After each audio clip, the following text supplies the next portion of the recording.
بسم اللہ الرحمن الرحیم۔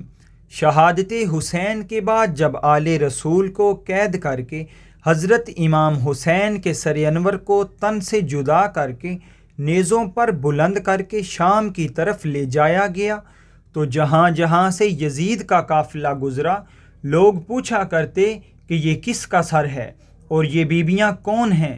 جس کو بھی معلوم ہوتا کہ یہ رسول اللہ کا خاندان ہے تو ہر کوئی دل ہی دل میں ان ظالموں پر لعنت کرتا اور کوشش یہ تھی کہ یہ لعین ہمارے شہر نہ رکیں۔ ویسے یہ چلتے چلتے جب یزید پلید کا قافلہ کرتان تک پہنچا تو وہ لوگ پہلے سے ہی باخبر ہو چکے تھے کہ فوج یزید نے رسول اللہ کے نواسے کو قتل کیا ہے اور آل محمد صلی اللہ علیہ وآلہ وسلم کو قید کر کے یزید پلید کے پاس لے جا رہے ہیں۔ لوگوں نے اپنے شہروں کے دروازے بند کیے ہوئے تھے۔ قافلہ شہر کے باہر رکا اور درخت کے سائے میں یزید پلید کے سپاہی سونے لگے۔ جب رات ہوئی تو راہب قریب آیا اور دیکھا کہ ایک نورانی سر مبارک ہے۔ کہنے لگا کہ آسمان سے فرشتے آ کر سلام کر رہے ہیں اور وہ مبارک سر قرآن پاک کی تلاوت کر رہا ہے۔ جیسے ہی واپس اپنے گھر گیا پوری رات سوچتا رہا کہ یہ کسی مقدس ہستی کا سر ہی ہو سکتا ہے۔ بس فوراً صبح آ کے سپاہیوں سے پوچھنے لگا یہ کس ہستی کا سر ہے۔ فوج یزید نے کہا یہ حضرت امام حسین ابن علی علیہ السلام کا سر ہے۔ تو اس نے پوچھا کون حسین؟ اتنے میں شمر کہنے لگا حسین فاطمہ کا بیٹا، محمد صلی اللہ علیہ وآلہ وسلم کا نواسہ۔ وہ چیخ کر زمین پر بیٹھا اور کہنے لگا کتنے بدبخت ہو، اپنے رسول کے ہی نواسے کو قتل کر کے آئے ہو۔ یہ عورتیں کون ہیں؟ شمر کہنے لگا یہ رسول اللہ کی نواسیاں ہیں اور بیٹیاں ہیں۔ وہ رو کے کہنے لگا اے شمر مجھے اس مقدس سر کو ایک رات کے لیے دے دو۔ شمر کہنے لگا یہ قافلہ شام جا کے رکے گا کیونکہ ہمیں یزید پلید سے بہت بڑا انعام ملنے والا ہے۔ راہب کہنے لگا میرے پاس بھی 10,000 درہم ہیں، اگر ایک رات کے لیے یہ مبارک سر مجھے دے دو تو میں وہ تمہیں دے دوں گا۔ سب آپس میں صلاح مشورہ کرنے کے بعد اس کے پاس آئے اور کہنے لگے ٹھیک ہے ایک رات ہم یہاں ہی رکتے ہیں۔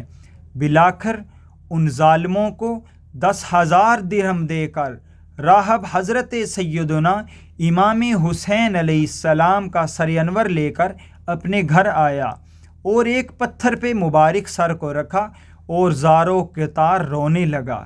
اتنے میں سیدنا امام حسین علیہ السلام کے سر انور سے آواز آئی کہ راہب یاد کر جب تو اولاد کی دعا کروانے کے لیے میرے نانا حضور صلی اللہ علیہ وآلہ وسلم کے پاس آیا تھا اور تمہارے مقدر میں اولاد نہیں تھی، میں نے اللہ سے دعا کی کہ اللہ نے تجھے 7 بیٹے عطا کیے اور تم نے کہا تھا کہ ایک مرتبہ میرے گھر آنا۔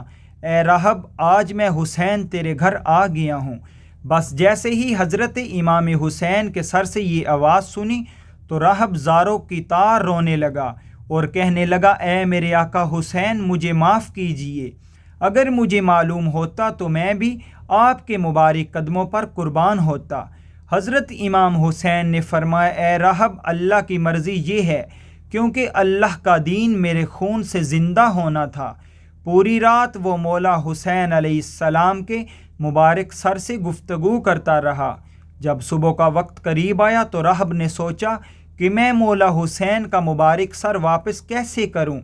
تاریخی روایات ملتی ہیں کہ جو 7 بیٹے حضرت امام حسین کی دعا سے اس راہب کو ملے تھے ان میں سے ایک بیٹے کا سر قلم کر کے شمر کے پاس لے گیا۔ شمر نے جیسے ہی سر کھول کر دیکھا تو کہنے لگا یہ تو حسین کا سر نہیں ہے۔ راہب واپس آیا اور دوسرے بیٹے کا سر قلم کیا، اس نے وہ بھی دیکھا تو کہنے لگا یہ حسین کا سر نہیں ہے۔ ایسے ہی کرتے کرتے راہب نے حضرت امام علی مقام امام حسین علیہ السلام کے عشق میں اپنے 7 بیٹے قربان کر دیے۔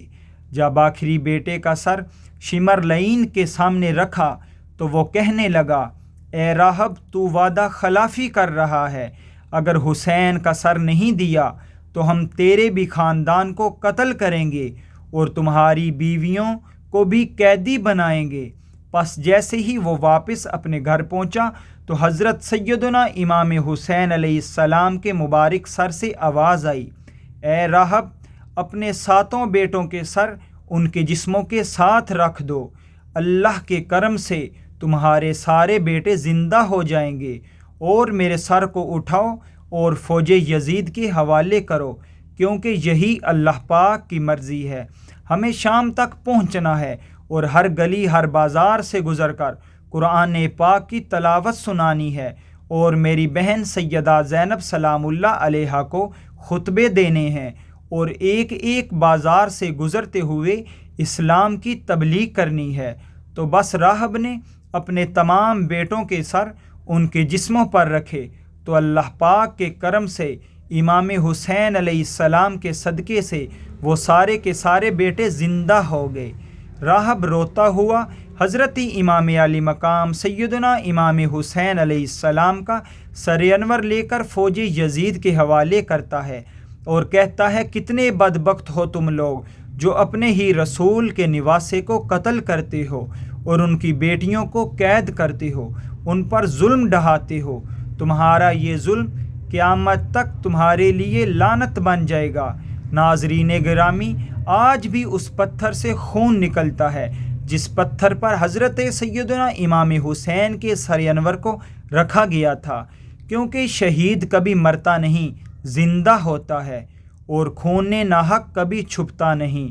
اللہ تعالیٰ اہل بیت اطہار کے دشمنوں کی قبروں کو آگ لگائے، اللہ تعالیٰ ان ظالموں پر عذاب عظیم نازل فرمائے۔ اللہ پاک ہم سب کو اپنی سچی بندگی اور اہل بیت اطہار کی غلامی میں رکھے، آمین۔